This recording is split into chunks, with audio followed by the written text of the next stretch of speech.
All right, so it is 8 o'clock, and I know that a lot of people that are watching this are on the East Coast, so let's get this started. Here I am in all my magnificence. I think you can hear me now. So let's go ahead and get started. We got everything recording. We got a bunch of people on here. Thank you for watching this webinar. Really appreciate it, guys. Really good turnout this time. 350 people signed up, just around there, and people are still trickling in. So welcome to the webinar. So the way that this works, I've done a few of these, but still every single time I'm just trying not to make mistakes. There's like a toolbar on the bottom, and there's a Q&A and chat, and we're going to use that most often. Let's go ahead and use the Q&A. So the webinar that we're about to or I'm about to present is a basic outline. So I have a PowerPoint presentation. It's got basic bullet points that are just real general concepts. But the beauty about webinars is the fact that you guys can ask questions, you can chime in, and so I want that interaction. So if there's something that we're talking about and you have a specific question about maybe a specific body of water or a certain type of a strategy, please ask that question. If it's something that's completely off topic, like what my favorite crankbait is, which not much of a crankbait fan to begin with, but what my favorite crankbait would be at the end of the webinar. So we'll do a Q&A for any general questions. So anything that you want to do. The crankbaits. Let me get that clear before I start being a downer on crankbaits. So let's make sure that you guys can hear me. Somebody on the chat just say I can hear you. We already did a test earlier, but I want to make sure that it's still working. Just wait for the first person. All right, cool. Ron, thank you. All right, so let's get started. I'm going to share my screen here.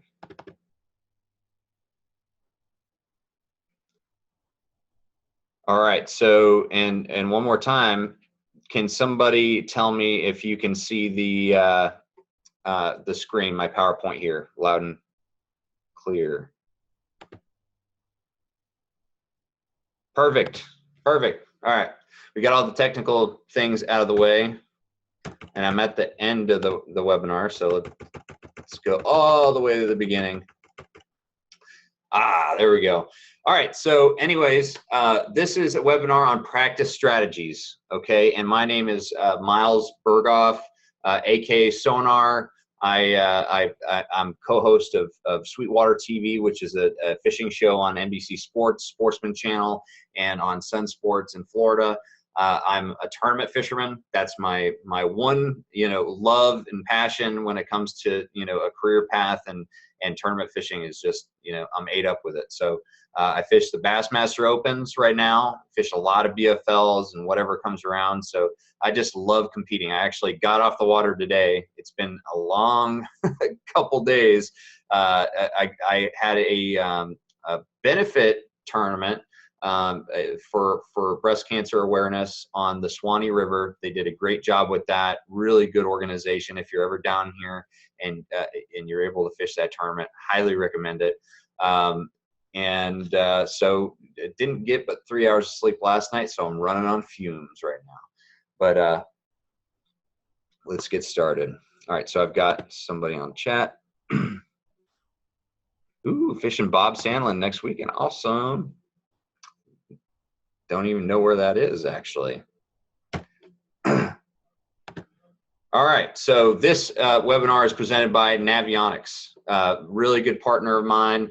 They've been really great with these webinars. They have a bunch of them in their database, so you can go check them out. Go to their YouTube page. You can go to my YouTube page as well. I post the ones that I do on my page, Sonar Fishing. But they've got a great database. A lot of really cool information. It's all free. So, All right, so the first thing that I want to do is kind of describe or define pre-fishing versus scouting. They're two different things, and I think that it's really important. We're not going to be talking a whole lot about scouting, but I want to make sure that I touch up on it right here. Scouting is essentially when you're going to when the schedule comes out for a tournament season, whether you're fishing the tour level or the BFLs, and maybe you see a tournament or a lake that you don't have a lot of experience on. You want to go scouting. Okay, that's way before your pre-fishing time. It could be months in advance, and you're essentially just generally not fishing. You're not really focused on fishing. It's all about just going and kind of checking the body water out, figuring out how to run it, and so on and so forth. Pre-fishing is when right before the event. That's when you're going out there on the body of water and you're fishing. You're trying to break down the patterns on that fishery. So we're going to be talking about pre-fishing. We're going to be talking about the different steps of pre-fishing. And again, for those that are just signing on right now, make sure that you ask questions. Anytime that you have something that you have a very specific question for, I love that, because that brings us into tangents that are more valuable than these little PowerPoints that I drew up while I was like exhausted. So let's move to the next one. To scout or not to scout? That is the question. Okay, so in my mind, scouting is optional. Okay, and there's certain situations where I do want to go scout a lake. Okay, but there's not every single situation. So some of the situations when I want to go scout, maybe a month or two prior to an event, depending on what that event allows me to do, is when you have no experience on a fishery. Okay, so for instance, when I fished the BFL All-American, that was up at the Potomac, never been up there, and wanted to go experience it a little bit, and just kind of get a feel for what it was all about. When the cover and structure is likely not to change between scouting trip and the pre-fishing dates. Okay, that's really important. It's really important if it's a lake that's primarily rock and hard cover, docks and things of that sort, it can be very beneficial to know to go scouting and go check out the lake, because those types of structure aren't changing.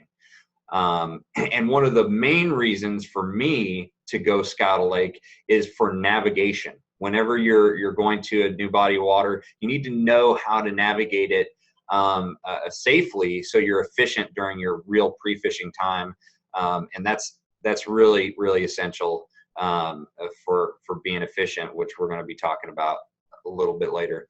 And then also major championships, I mentioned the BFL All-American, or important events to you. And of course that changes if it depends on what you're weighting the tournament based on. Even a BFL can be really important to people. So when is scouting unnecessary? Okay, I'm a big believer that in a lot of circumstances, scouting is a waste of time and a waste of money. Okay, even if you haven't been to a lake before. And one of those situations is grass lakes. Okay, Okeechobee, Kissimmee Chain, Atchafalaya Basin, Louisiana. Those are places that are changing daily. Okay, I live by Lake Rousseau. I've been fishing Lake Rousseau, which is not a very well-known lake, but it's a great lake here in north central Florida. And that type of lake right now, Lake Rousseau is going through a huge transformation that's just very fast. Okay, a week ago, the hydrilla hadn't reached the surface yet, and there was no algae. Now we've got algae caking the surface. We got the cheese coming in that's going to be great for frogging, and it happened like that within a day or two. And each day it was changing. So when you're on a grass lake, or when you're talking about a grass lake, it's not all that beneficial to drive all the way to Okeechobee from Ohio, or wherever you're coming from, to go scout out what the good looking water, because grass lakes are all about grass. Bass love the grass in grass lakes. It's easy to remember. I mean, it's just a simple concept. So make sure that you're not wasting that money by going to a grass lake that's inevitably going to change. Another time that I don't think scouting is necessary, when a lake is likely to be drastically different in water level. Okay, a really good example, a really drastic example of this is Douglas Lake in Tennessee.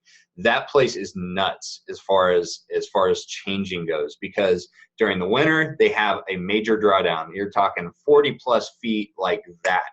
They drop that thing down. They just pull the plug, man.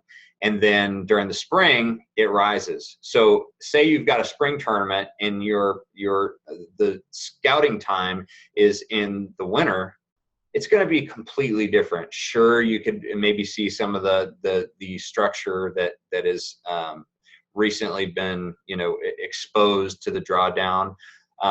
In that respect, it can be a little bit valuable, but in the end, it's going to look completely different. And if it's flip-flop, then it's really kind of a waste of time.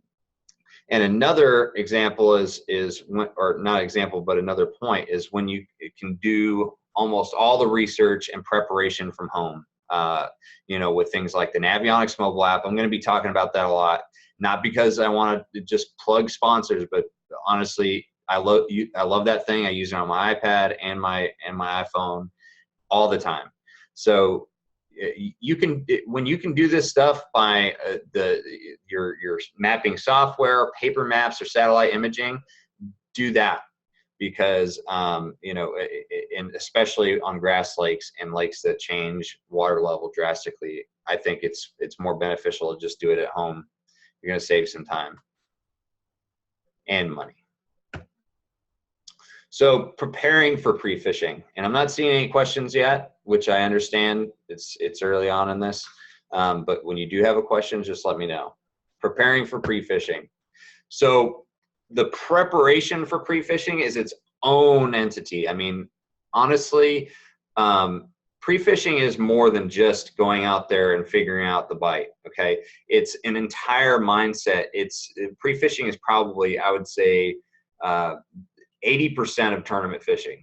Honestly, it's putting you in the right mindset, or it's the organization prior to going out on the water. It's going out there and putting yourself in the right mindset. It's not all about getting bites. It's about putting yourself in the right mindset and getting yourself, you know, in touch with that fishery. So it's really important to be efficient. We're going to be talking a lot about that, and preparing for pre-fishing is extremely essential. Work out the logistics for travel. That's an easy one. Work out the lodging, work out the boat ramp facilities. You know, the Navionics mobile app, it's easy to go see all the different boat ramps. They have the little, you know, insignia of the boat ramps. So that's really important. You know, that's a tool that I use a lot for finding those different boat ramps all around a lake. And you know, lodging, that's something I didn't work out the Swanee River tournament, and ended up having to bum a room from somebody because I couldn't get into the campsite. But that's another story. Gather maps and satellite images. You know, again, Navionics mobile app, talking a lot about it. Google Earth, MapQuest, Bing. It's good to cross-reference different sources. Okay, don't just get stuck in one source. For instance, Swanee River. I was looking for sandbars that I had heard about, you know, for safe navigation. Okay, on my iPhone, I could not see any sandbars from the satellite images. Okay, but on my Navionics map, I found one of the sandbars, and then on Google Maps, I was able to find all the other sandbars because they were visible from that point of view. So always cross-reference. And I've had many tournaments that show me that different mapping sources will show me different things. And so it's really important to try different sources. Come up with a game plan for attacking a lake. Okay, it's so important to have a game plan going to the lake, but when I say a game plan, I'm not talking about like know exactly what your steps are going to be each day. I'm talking about when you first get there, you know where you're going to start. Having a starting place is very important. Once you have a starting place, it's really important to be very fluid and just trust your instincts and kind of fish the moment after that. Okay, but it's also good to have kind of a structured plan that you can break away from if you need to. So know where you're going to start, and also know where your secondary spots are, you know, theoretically before the tournament. One thing that I like to do, this is kind of extreme, is for every single event, I take everything out of the boat. I just did it with my Phoenix. I took every single tackle box, everything out of the boat, put it on the ground, got everything organized outside of the boat, and then put it back together. I think that is a lot easier.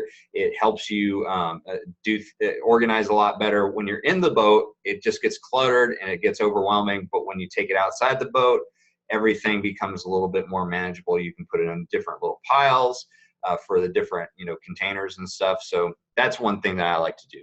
Of course, maintenance on your boat.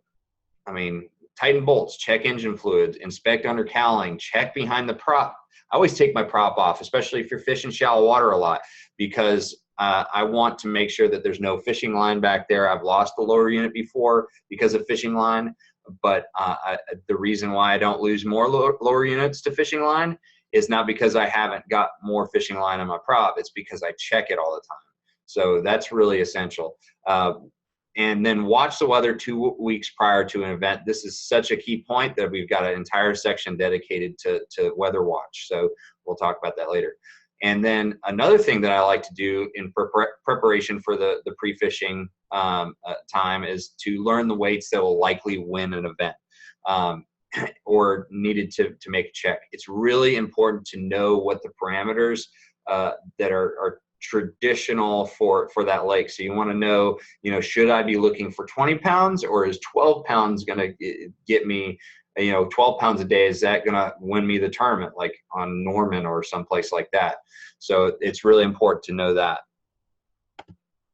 All right. So gathering information. This is a really key topic. And one thing I want to point out is everybody has a different way of doing things. So don't let me detract you from doing something that you traditionally do or what works for you. So if gathering a lot of information, getting waypoints and things like that, there's nothing wrong with that. That's, you're doing your due diligence, but that type of strategy doesn't work for me. And so I'm gonna share with you the strategies that I use and the information that's healthy and unhealthy in my point of view. Okay. And I think that it works a whole lot better, to be honest with you. Okay. So good or healthy information that you can get during the information gathering portion before you reach the lake is, and even while you're at the lake, people are always going to be, you know, offering information, and you're always going to be, you know, keeping an ear open. But good information is like, what part of the lake or chain is fishing the best? For example, the Kissimmee chain or the Harris chain. Those are fisheries that really are certain lakes are fishing better than others at any one time. It happens every single time. Like this year, Griffin has been fishing very, very well on the Harris chain, which it's been fishing pretty good for several years now. But Griffin's been fishing real well, even though it wasn't won. The Open wasn't won on Griffin. That was a key player for a lot of the top finishers, and I made a check in Griffin. So it's really important to know which lakes are fishing best. So that's good information. General seasonal pattern information is also very good. You need to know, you know, are the fish in spawning pattern? If somebody lives on the lake, you can ask them, hey, have you seen fish on the beds? That's going to help you narrow down what the fish are doing right then and there. General information on condition of the lake, water temp, tells you a lot. It gives you a good starting point as far as the seasonal patterns and what kind of mood the fish are going to be in. Water clarity, the same thing. You know, that's kind of gonna kind of help you prepare your tackle and let you know what type of colors to bring, and so on and so forth. Navigation info. Safe navigation is so important, and having a good information on how to navigate is I mean, that's a premium. Like, that's good, really good information. Like, for example, Potomac River, we didn't end up needing it for that All-American because they didn't let us get on plane, which I didn't know that going into the event. So during my scouting period, I wanted to learn how to run the lake, and so I had a local show me how to run, you know, that certain part of the Potomac, which was above the bridge in Washington D.C. So I'm like, you know, I'm running through the foxhole, or, you know, whatever they call it, and you know, so I'm learning all that stuff. That's really important information. Of course, typical tournament weights, other great information, general pattern information. And up-to-date information, but the overall guideline for good, healthy information in my book is generals, not specifics. Once you start getting into specifics, you're narrowing your vision, you're narrowing your focus, and that's bad. You want to have an open mind going into an event, and you want to be able to fish the moment. And if you get too much information, too specific, all of a sudden you're going to have that in the back of your mind, and it's going to limit your potential to just that bit of information. So it can be very, very detrimental, and that's what we're going to talk about right now. Bad, unhealthy information. In my book, any specific information that will narrow your mindset going into practice is bad. Okay, we just talked about that. Having tunnel vision is probably the worst thing going into practice. In the tournament, sometimes it can be kind of beneficial, sometimes.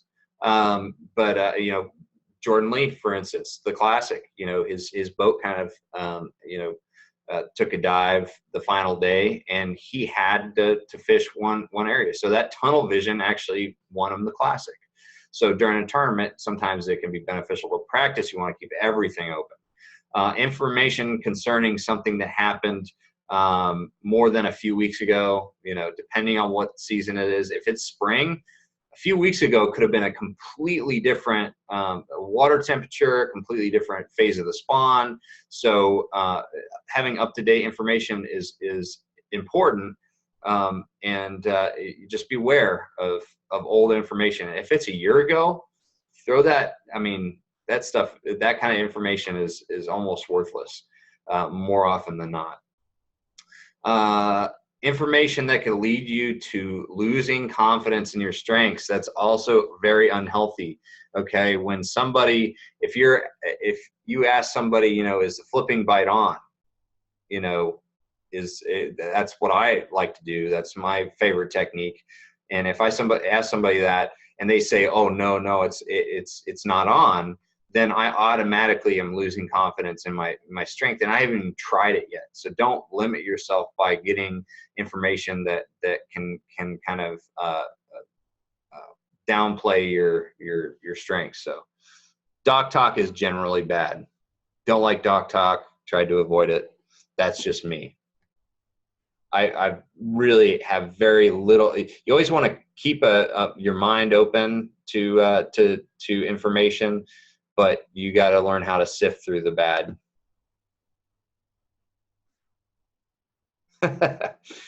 like Georgia Outdoor News reports. Yeah, Joseph. Exactly. How many days do you practice?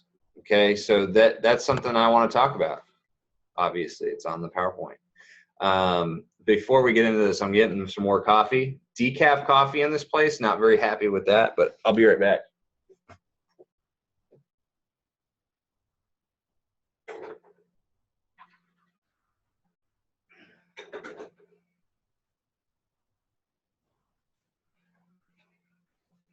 There's still a little bit of caffeine in there.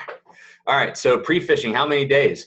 I have found that more is not necessarily better. In fact, almost all of my best wins and finishes have come from very little practice.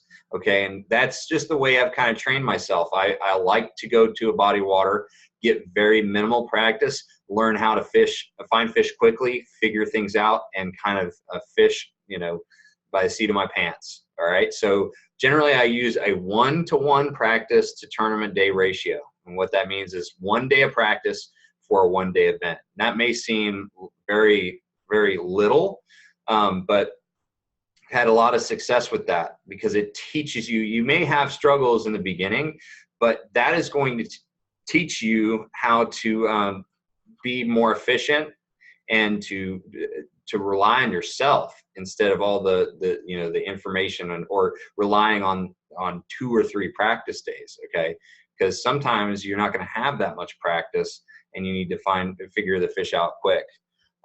So like for 1 day BFLs, 1 day of practice generally. You know, sometimes I'll throw in an extra half day, like you know, I might get out the night before and go drive around, just kind of look at the lake. I won't do a whole lot of fishing, and then I'll actually do the practice day the next day. So you could kind of do a little bit of scouting and driving around in my book. You must train yourself to find fish quickly. Already talked about that. Don't need to beat that one. For tournaments of 3 days or more, like the Opens, I'm fishing the next Southern Open on Lake Chickamauga. Really excited about that one. Not going to be putting more than 4.5 days of practice in. Okay, and that's a lot of practice, really.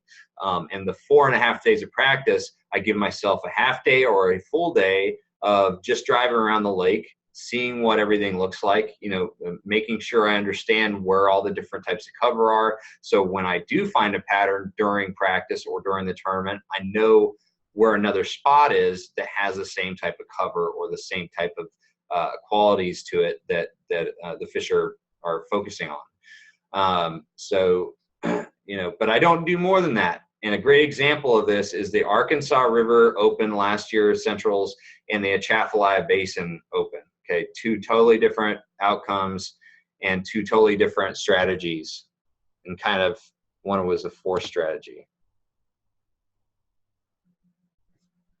What's going on, Tom? Thanks for signing on, man. So Arkansas River, what happened there is I went to Muskogee like 8 days before the event. I had been jonesing to go fishing. I had been in California, hadn't been fishing very often, and so I wanted to get out there and go, you know, figure it out, and just go fun fishing for maybe half of that time. But I ended up camping way up the Verdigris River and through 2 locks. Didn't expect to find anything and didn't expect to want to go fish the tournament up there. But what happened was the first day I was there, I caught 18 pounds and it was easy. I'm like, holy cow, I could win the tournament up here. But then 4 days later, it just kept on getting worse and worse and worse. But I was checking other places out, you know, in that second pool of the Verdigris. And then finally, I'm just like, oh, I got to go check out the other pools. So I checked every single pool that we were able to fish. I went everywhere, ended up finding the area that I should have just focused on right there in the main pool within a 15-minute run of the launch. And because I had too much practice, I had too much going on in my mind. There was too many spots there was too many options. So the first day I made the mistake of going up the Verdigris because I was like the last boat to blast off, and I only brought 1 fish. The next day I went to the spot that I should have gone to in the main pool that fit my strengths, caught 2nd biggest bag of the tournament. And so I finished, you know, 51st in that one. The opposite end of the spectrum is the Atchafalaya Basin, the Open there last year. I had a buddy's wedding in California the Saturday night before, you know, the practice started. Okay, so Saturday night, go to the wedding, wake up 2:30 a.m., hop on a plane from Sacramento to Dallas, drive from Dallas to Toledo Bend to pick up my boat that was sitting at Toledo Bend there, and then drove to Atchafalaya Basin. Didn't get there until early Monday morning and didn't get out fishing until late Monday morning, early afternoon. So I only had 2 days of practice really for that event, and it ended up being the best event of the season. So, you know, to me, less can sometimes be more.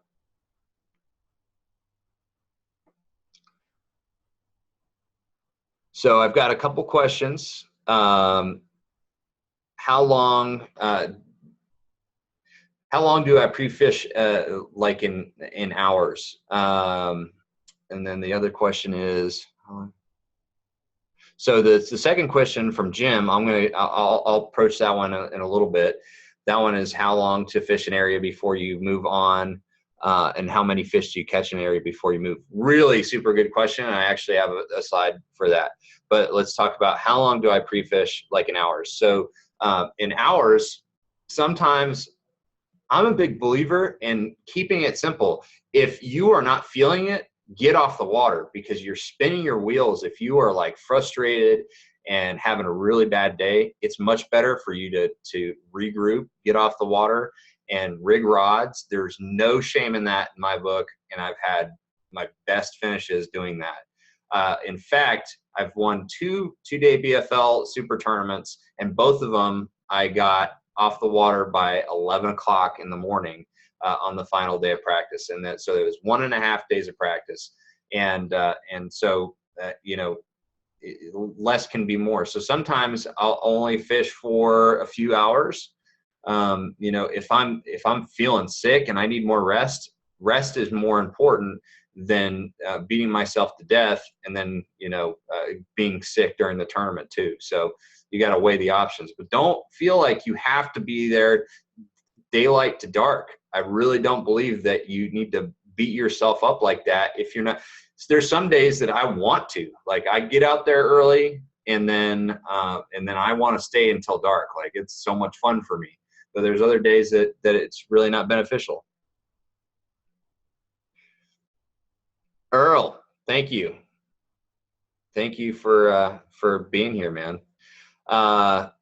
Yes, I am off topic. Thank you. All right, so let's move on. Efficiency. Speaking of off topic, efficiency. Practice is all about efficiency in my book. The more efficient you are in practice, the more likely you are to cash a check, period. And whether that means that you have to get off the water, like I just talked about,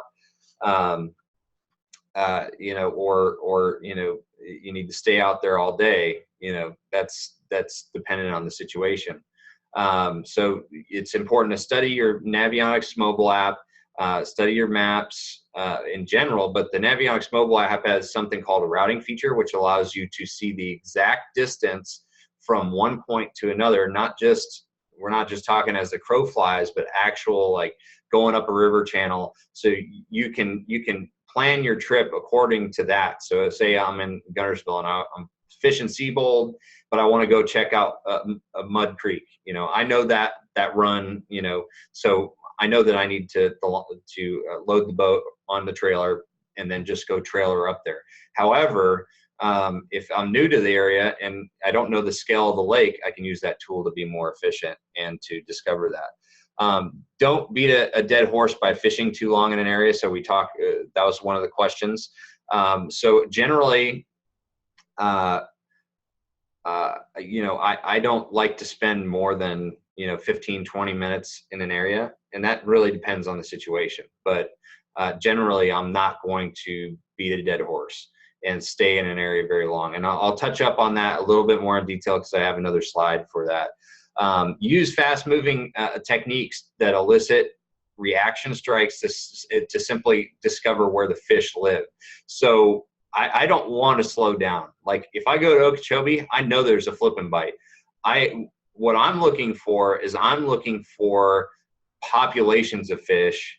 Okay, I'm not looking to just see if I can get, you know, 1 or 2 bites or, you know, try to find a flipping bite.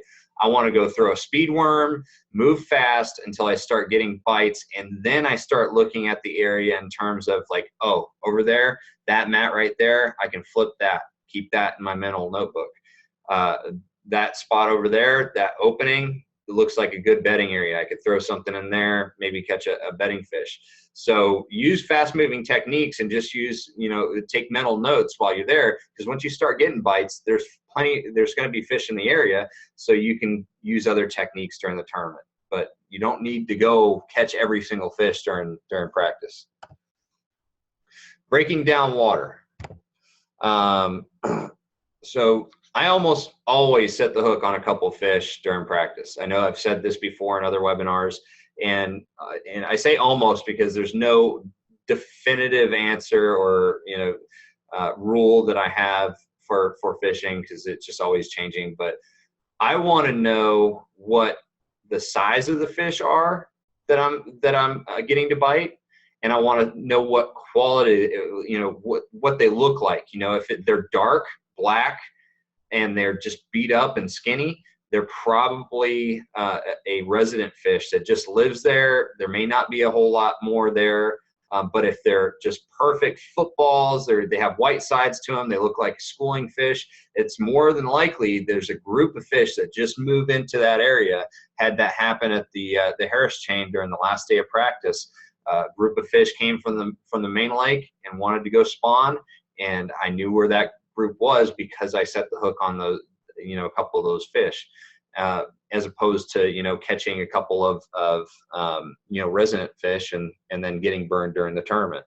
So really important to set the hook on 2 fish, no more than that. But if you pull into an area and you're like, it has major potential, and then you get 1 bite, trust your instincts, just leave. You don't need to catch that second fish, because you've already got that gut feeling, and then you've established that there's a fish there. So that's my basic rule. Trust your instincts on what areas look best.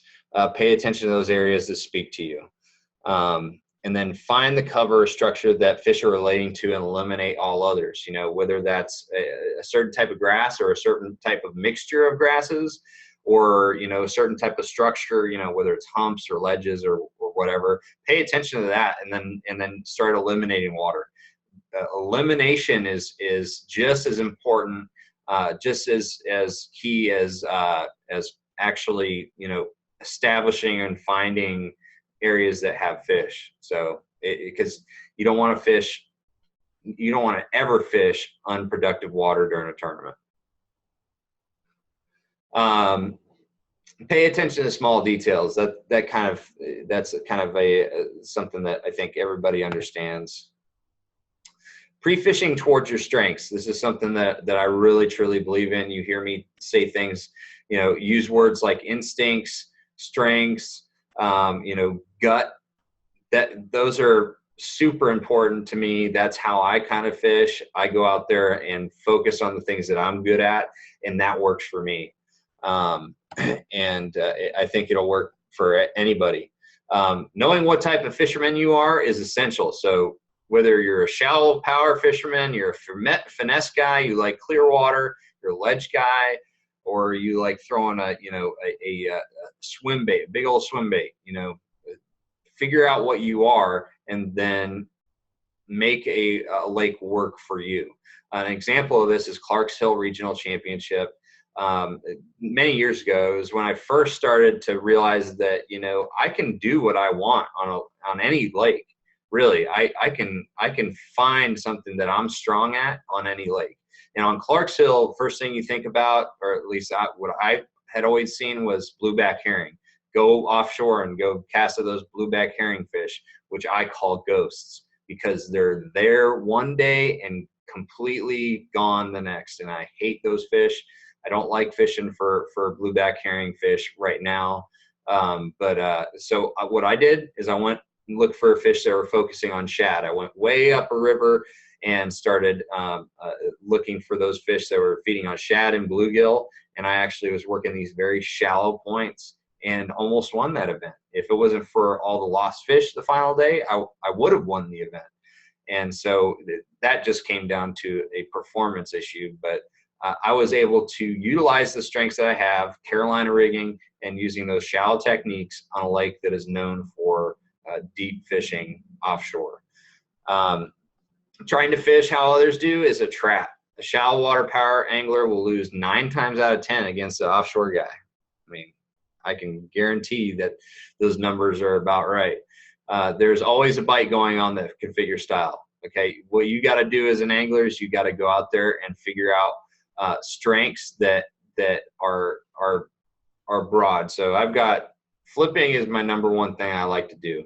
Then I've got other, you know, heavy cover tactics, but then I also have offshore tactics that I can use, like Carolina rigs and football jigs that I really enjoy using. So get a good list of strengths that can do different things, and that'll benefit you.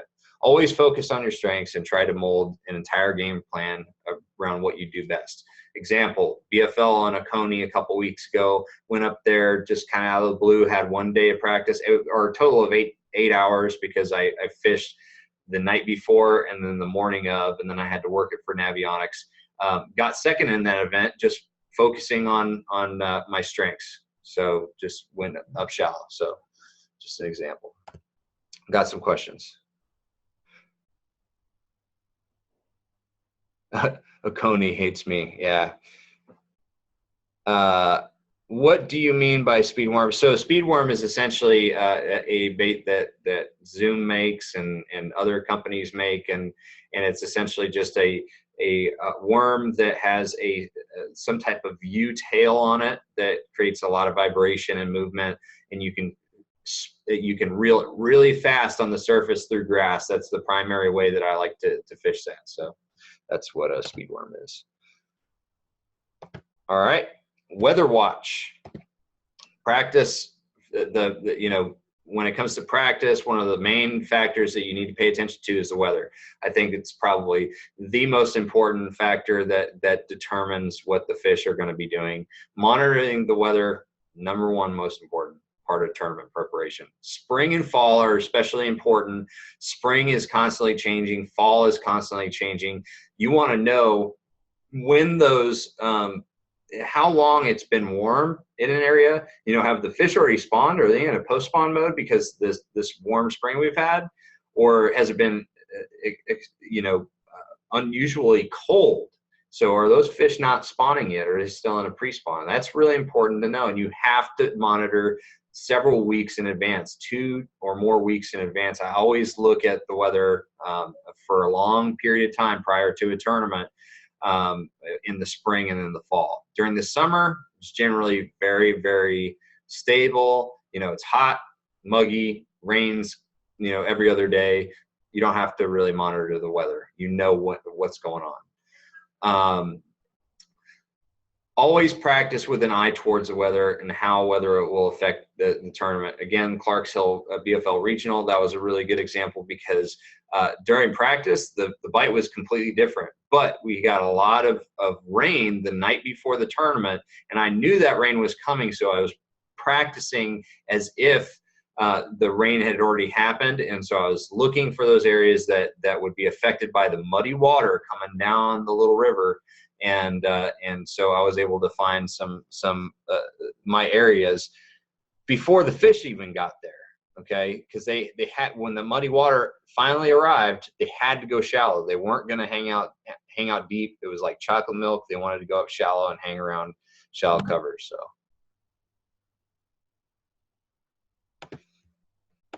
next, so we are coming to a close. So this was just, winning strategy is kind of a mix of a bunch of different concepts that I put onto this page. I'm not sure why, but always be practicing with your mind on how the conditions will be changing going into the tournament. It's just something that we just talked about, but that's a really important aspect of practice, something that's really important to pay attention to. And I think it's one of the keys to winning tournaments, especially multi-day events. Knowing what the fish are going to be doing at the final day of the tournament helps you prepare for that during practice. So you're able to start looking for things that are going to help you on the final day to push you into the win, instead of coming to the scales with 1 or 2 fish after the conditions changed. Make sure you have enough spots and backup techniques to hedge against changing conditions. Okay. With single day tournaments, sometimes I just want one thing going on. I just want to find the one thing that I can do all day long and you know, have a shot at big fish. Okay. But during a multi-day event, you want a lot of different things going on. You need to make sure that you have a backup for your backup, but you want to make sure that you're also doing things that you're comfortable with, regardless of how many backup plans you have.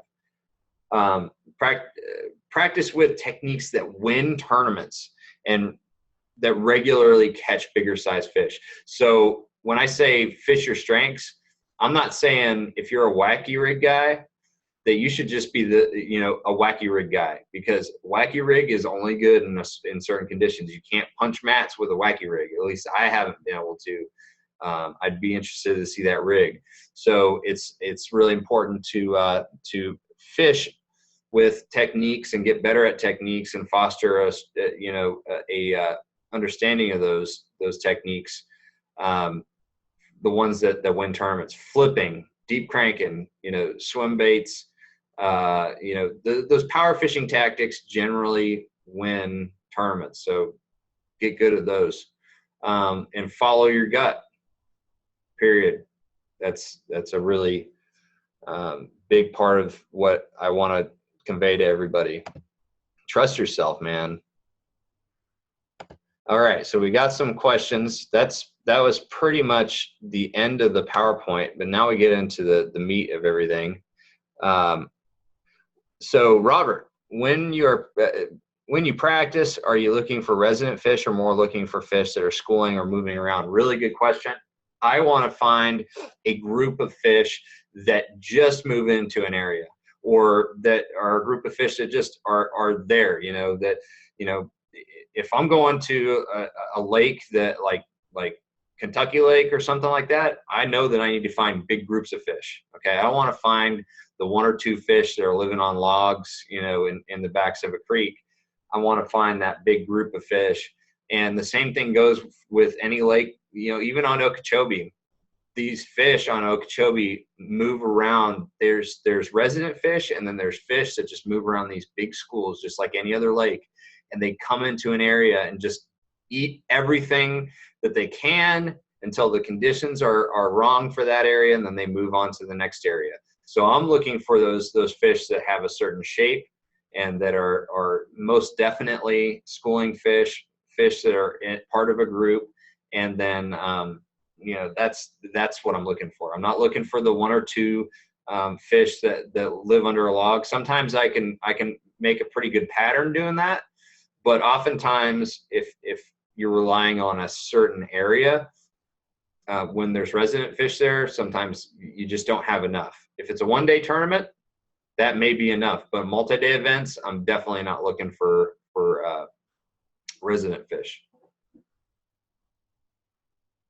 All right, so let's see what we got on Q&A.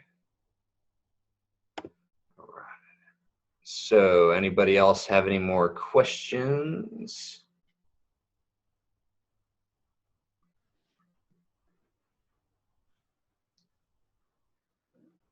I know some people have some questions. I always get tons of questions at the end. We've got a lot of people here, so.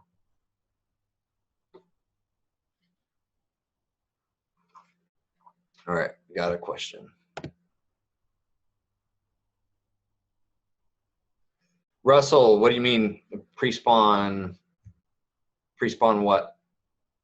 Not sugar.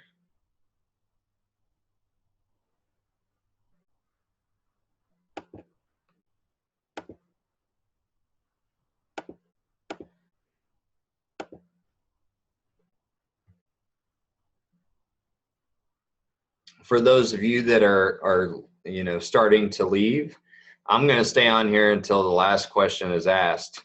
So if anybody wants to stay on here, that's cool with me. But for those that are signing on, thank you so much for attending this. I hope that you guys learned something. Hopefully it was informative. I know I probably was rambling a little bit more than I should. That's the exhaustion talking. But yeah, thank you so much for doing this. You got to check out the other Navionics webinars that the other members of the team do. They're all awesome. And then also check me out on Facebook, Instagram. You know, go like my professional page on there. I'd really appreciate that. Keep up with me. You know, ask me questions on Facebook. If I can ever help you out, I'd absolutely love to. So go check me out. Okay, Earl, is a football head a bait that you can work fast enough for pre-spawn? Yeah, I mean, I like football jig is actually one of my strengths for fishing offshore and for fishing, you know, structure as opposed to cover. And you can fish it fast, but what you're doing is you're essentially, I would rather fish a Carolina rig in practice than fish a football jig, to be honest with you. Because a Carolina rig, I can move faster while still getting the right effect. A football jig, you need to work it a little bit slower, a little bit more methodical. And so I use a Carolina rig during practice, and then during the tournament, I'll switch over from a Carolina rig or a football jig, or even a shaky head or something like that, you know, or a reaction bait to get a reaction strike out of them.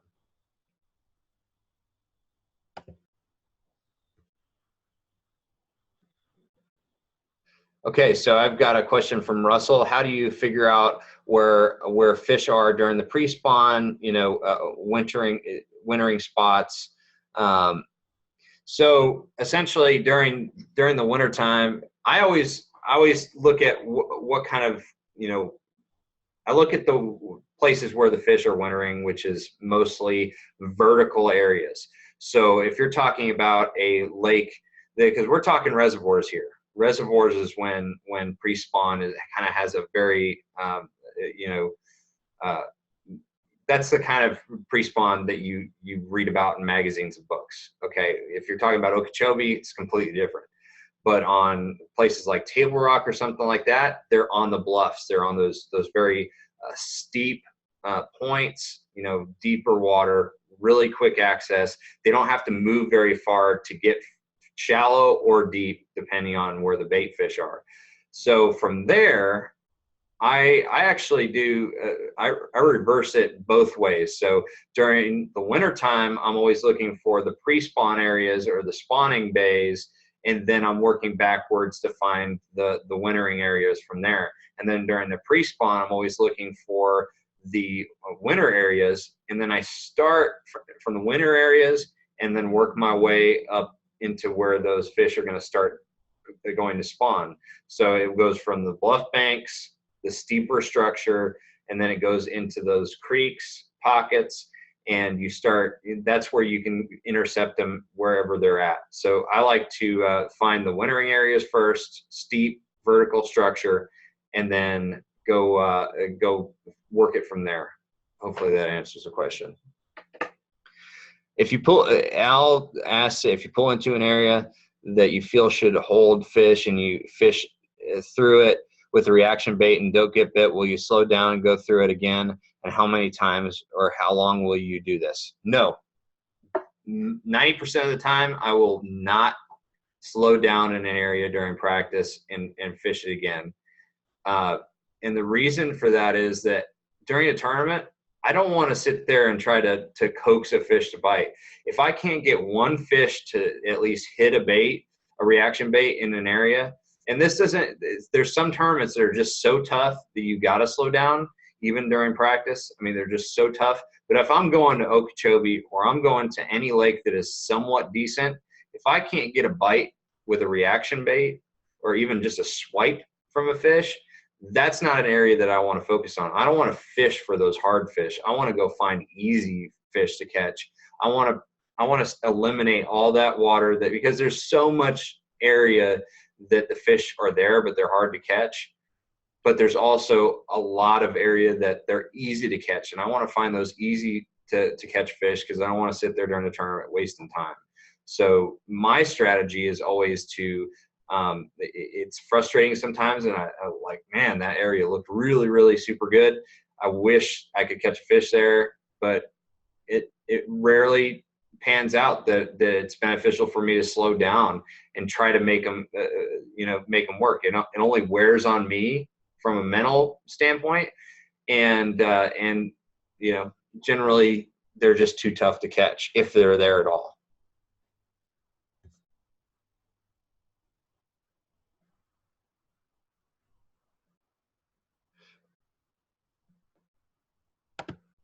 So let's see what else we got. We got a lot of Q&A. So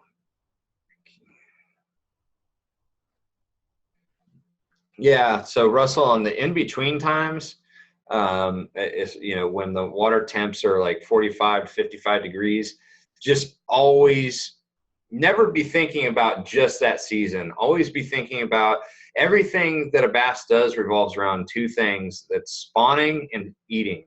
And so with those two things, you have to make sure that they have a spawning area, someplace that is protected from the wind and is shallow, has hard bottom.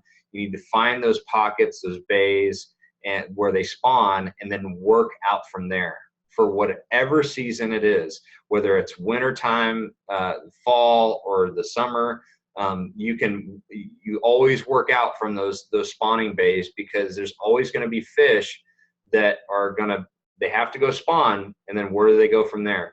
And so and during the winter time, they're getting ready to go up there and spawn. That's the pre-spawn period. So you can always find them by backtracking back of the pockets out to that deep structure, and you'll intercept them somewhere.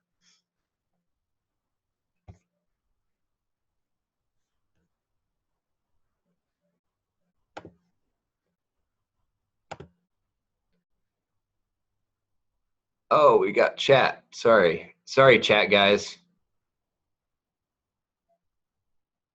So William asks, how key is my electronics to finding prime areas? Very important for certain situations. Pretty much all, but it depends on what qualities of electronics that I need for certain. Like on Okeechobee, all I need is depth and temperature. That's all I need. I don't need to go find structure. I just need to know if there's enough depth for a fish to live in it, which just a couple feet's fine. And then I need to know what the water temperature is, because if an area during the spring is warmer than another, that's really key for me to know.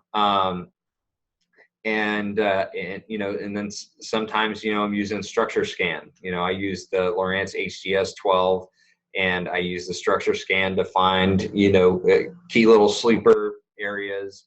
So electronics are very key. But I also, being a shallow power fisherman, I don't rely on them nearly as much as some guys do. But it is really important to know the temperature, the water depth, and then if you're an offshore guy, you've got to get used to electronics, and you've got to know what a fish looks like, what a bass is versus a white bass or a catfish. Well, a catfish you probably won't even, he'll be tucked on the bottom, but you got to know all the differences between all those species and what they look like. So, but one thing example is like at the Harris Chain Open. During practice, I'm looking for offshore areas. I love fishing offshore, grass flats, and but I was only catching little fish, and everybody else was fishing the same spots. And I was running, and kind of, not paying attention. And I looked down at my graph, and all of a sudden, and this is an area that doesn't have a lot of offshore grass at all. And then all of a sudden, I look down, and I see what looks like hydrilla on my graph. And I know the difference between hydrilla, eelgrass, and other types of grass just from experience. And having that experience is really important, because I shut down the boat, made a cast with a lipless crankbait, dug up a bunch of just pure green hydrilla, and there was not a whole lot of hydrilla on Griffin. So knowing what that looked like on my graph was so essential to finding a key area, and that's where I ended up, catching the majority of my weight, and got a check there. So Daryl asks, are there lures you won't use during the pre-spawn areas when the water temp is 46, 50, especially when pre-fishing a tourney? I don't know. It depends on the lake. Every lake is different. I mean, on Okeechobee, I pretty much use the same three baits, or same three baits to locate fish. That's a grass kickers from Z-Man, a speed worm style bait, and then a chatterbait. Those are the three things. I go down the bank any conditions, and I go find fish, and I can use that all year round. But in other lakes, you know, you want to be using things that suspend, like suspending crankbait or suspending jerk baits that have tight wobbles, like wiggle warts or flat-sided crankbaits. So it really depends. There's nothing that I won't throw in a general sense, but there's things that I won't throw on certain lakes.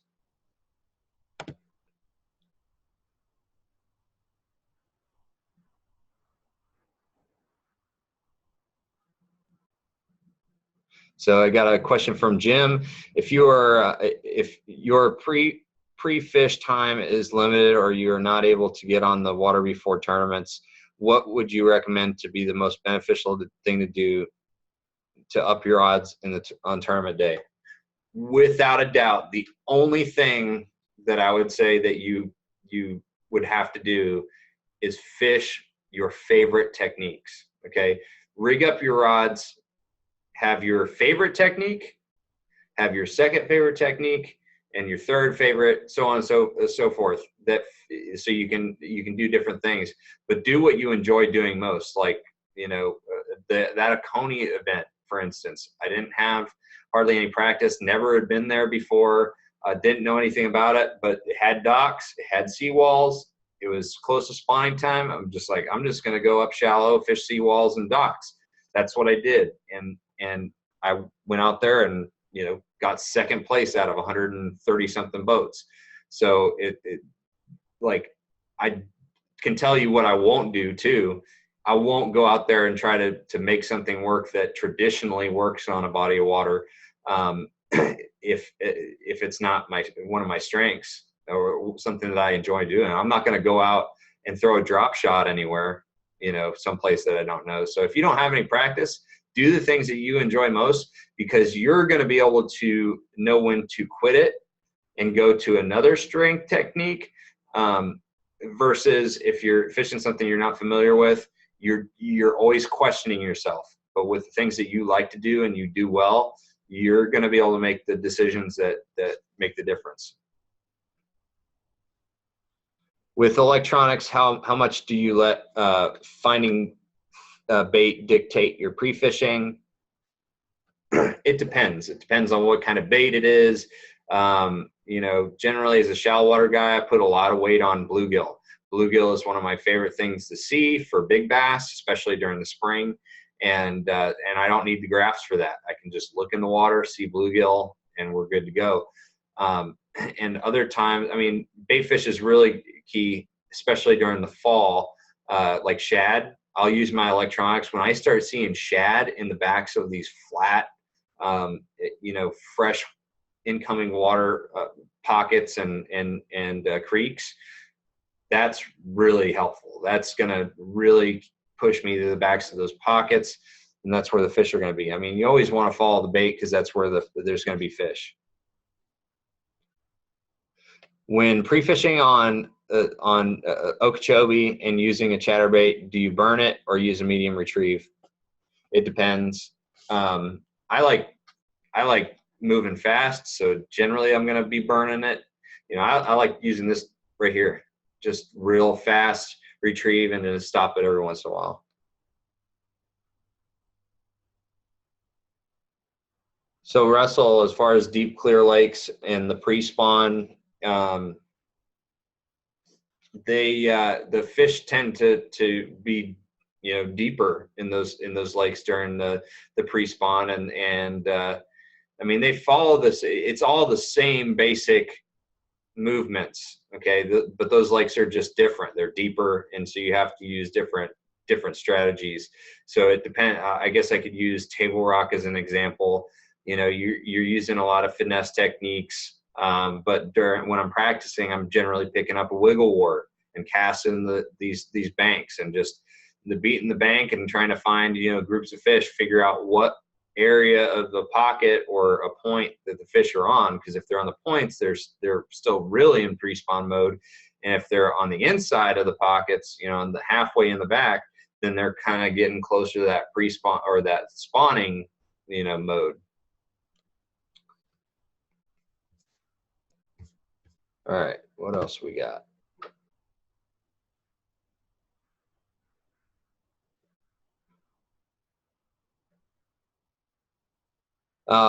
When and where am I using a Carolina rig? I like using a Carolina rig anytime I'm fishing structure like humps, points, ledges. I don't like fishing it on steep structure. So if it's a ledge or a bluff, I'm not going to use a Carolina rig, but something that has kind of a medium textured bottom to it, like shell beds or gravel or sand with a little bit of rock mixed in there. That's great. If it's chunk rock, I'm probably not going to use a Carolina rig because you're just going to beat up that line and break off a lot.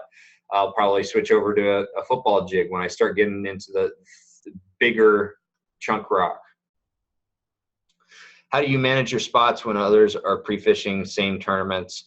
Do you fish an area if you just pull in and see another fisherman catch fish? Again,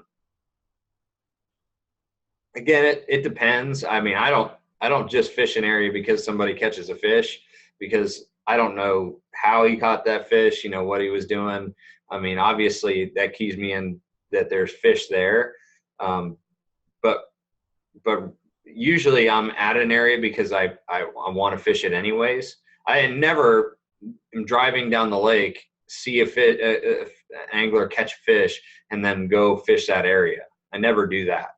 I'm either there for a reason and see him catch a fish. I'm just like, well, I don't even really need to, you know, pre-fish here because he just did all the work for me. You know, but I don't go out there and you know, fish on top of somebody. But as far as managing the spots during pre-fishing, I try to be, you know, sneaky and try to move around a lot. I try to make sure that you're not giving away the key piece of real estate. You know, if you're making the same cast over and over again during practice, that person's going to take notice and they're going to be like, okay, that's a sweet spot. When I come back, that's where I need to be. But when, you know, when you're moving around a lot, it just looks like you're searching. So, you know. You're welcome. Thank you, Robert. Glad you got good info.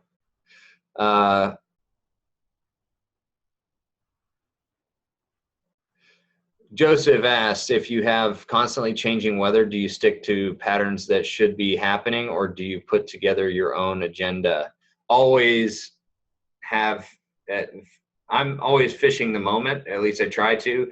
When I'm in the zone to me is when you are fishing at that moment and you're totally attuned to and totally willing to make decisions that may have not made sense up until that point. So, you know, yeah, I'm always changing. Like today on the Swanee River, like yesterday during the few hours of practice that I got, I was catching them on a swim jig, burning it as fast as I possibly could. And then today I got one bite on the swim jig, lost that one. It's a good fish, but, and then I ended up doing something that I didn't think that I would want to do. And I instantly got a limit and instantly started culling. Didn't cull up to, you know, a whole lot, but still in that term, the Swanee River is real tough at low weights, you know. So it was, I didn't stick to doing the same thing. I always want to change with the conditions if I have to, but just because the conditions are changing doesn't mean you have to change. Doesn't mean the fish are changing.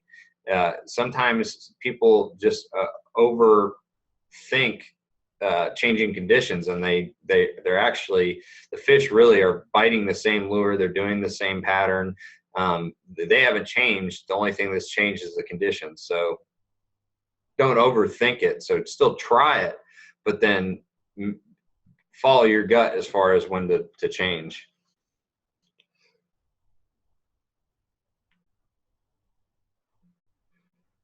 So Tom, to be honest with you, I don't have a whole lot of experience with I fished the Potomac that one time for the All-American, but up in the the Washington D.C. area, I don't, it was a totally different deal. Thanks, Al, for joining. But in Upper Bay, I don't really have any experience out there. I would say a jig overall. Honestly, for a pre-spawn fish, a jig is strong because you can cast around the wood, which is really important in tidal fisheries, and you can cast it around grass, you can cast it around rock. I think of all the things, it'd be either some type of crankbait for fast moving, and then a jig to slow down.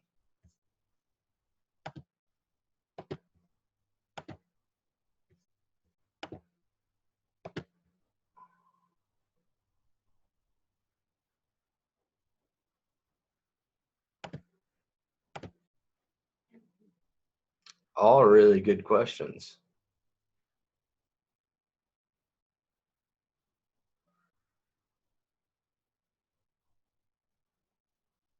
Gosh, it feels like more than an hour and 11 minutes. Any more questions? I'm not getting any right now.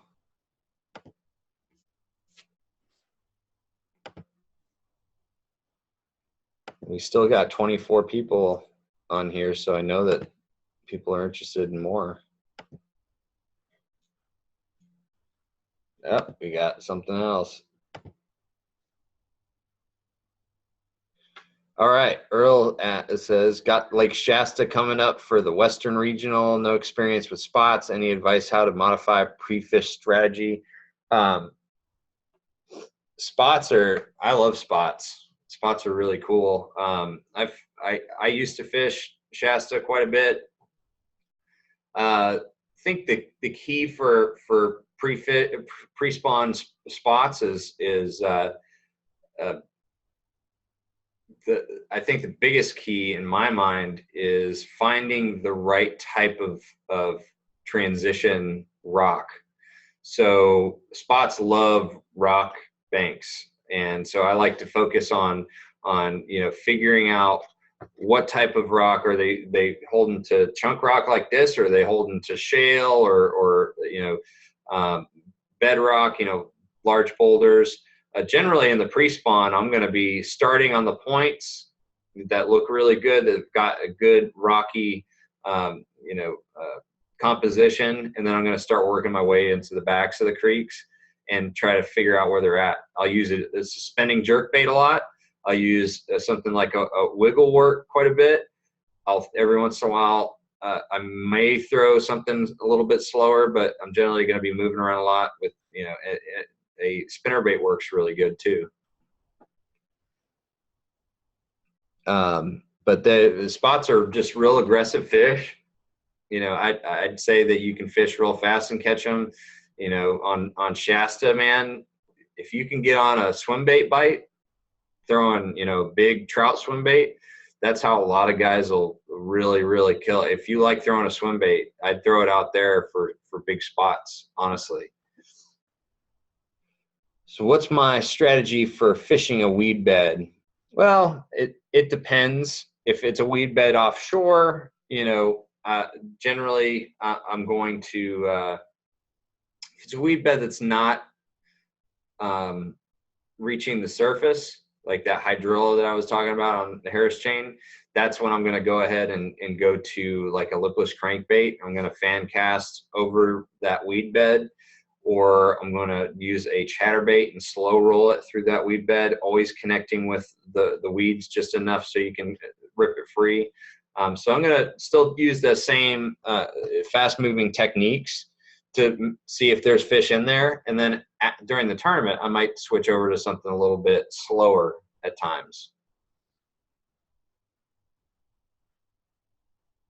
So Earl, yeah, throw those swim baits, man. It's good stuff.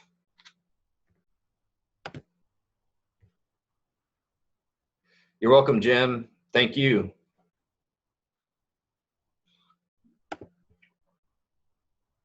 Refer a friend, guys.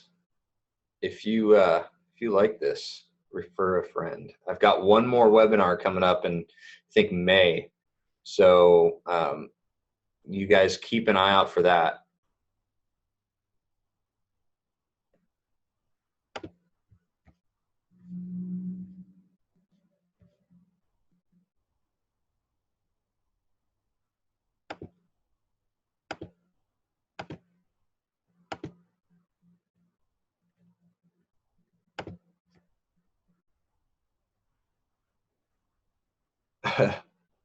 Oh, Turner. Thanks, man.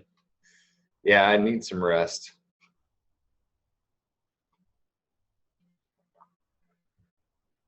It was good meeting you.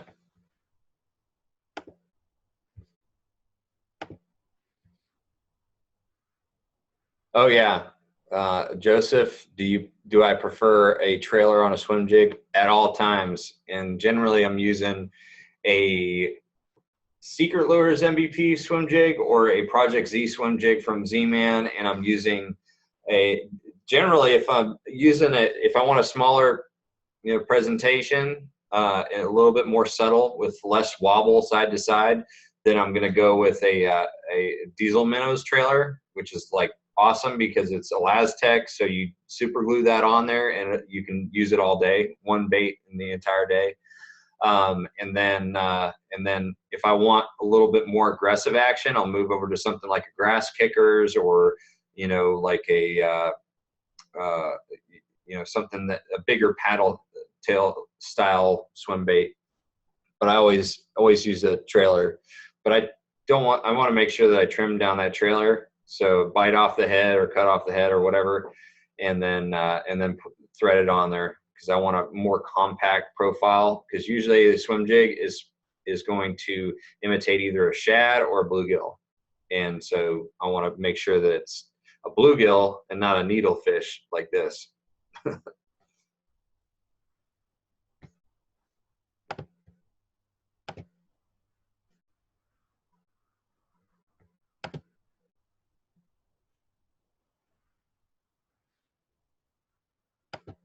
Yeah, Tom,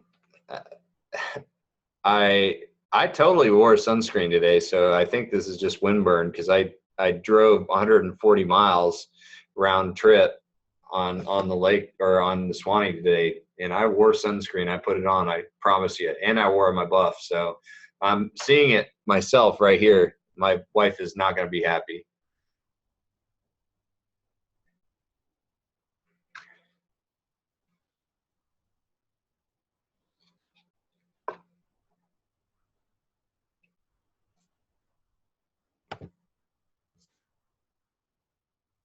Russell, what's my day job? Fishing. Like I said, I host the show Sweetwater. I tournament fish, work with sponsors, teach people, whatever I have to teach, and that's pretty much my day job.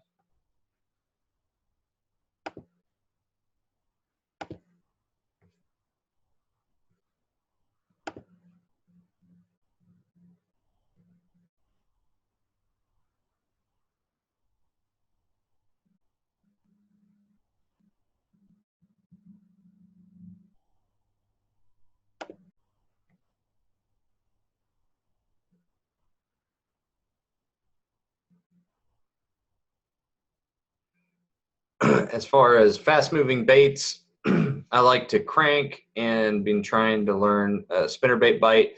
What would you recommend to cover water fast and pick up more bites?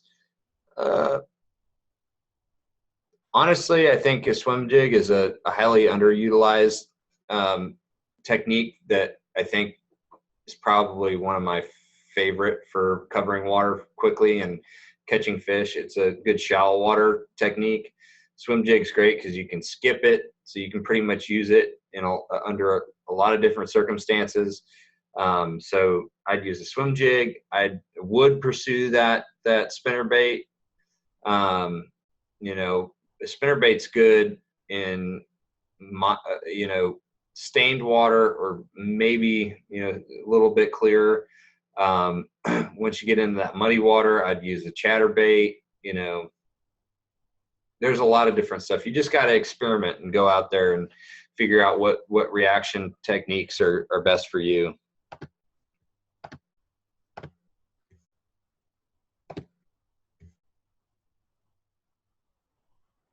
All right.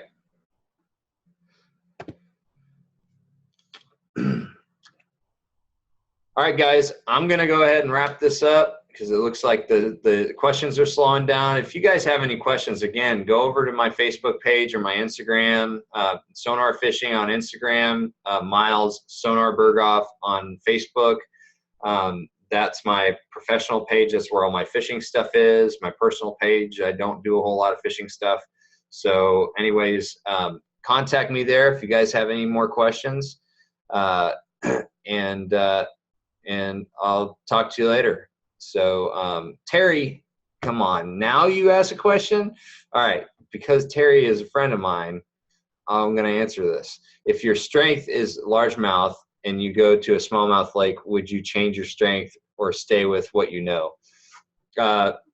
If I was going to Champlain, I would stick with largemouth. If I was going to Erie, you have to go smallmouth. So it's like, I would have to make a huge adjustment there if you were just a largemouth guy. But so it depends on the type of lake. If you're at a lake that has good largemouth and good smallmouth, focus on the largemouth. You know, when I went up to Champlain, I did a little bit of both, but my strength is largemouth, so I did that. So anyways, that is my answer to that. I'm going to sign off because I'm about to pass out and they didn't have any regular coffee. So, but thank you guys so much for watching this. I'm glad that almost everybody said good things so far.